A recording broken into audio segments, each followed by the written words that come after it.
Nguha gyud ni siya kamungay oh. A few moments later. So, may kay naamod ring duha. Mayong buntag day kap. Usa may buntag. Nga udto naman ron. Taka raman ka. Dali on kay magpalit pag butin.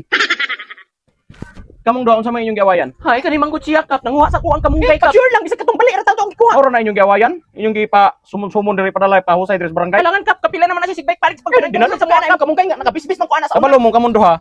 Parehas mo duha nga naay sayop. Ako kap unsa may sayop nako kap kanay imong gisuot kap tiro man sportina. Ikaw, ang sayop nimo wa ka magtanom og imong kamunggay. Dapat mananong pud ta kag imong kamunggay. Unsa man pud ako pagtanong kap nga wala man may mga yuta. Way yuta pilar may pagkuha mo kaang. Magdinalo jud na siya Ikaw kap. kabalo kag unsa ipoy imong sayop? Unsa may sayop nako kap? Ha?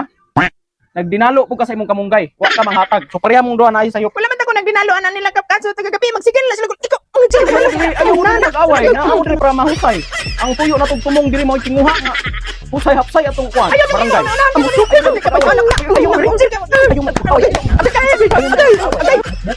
Bukon na mo.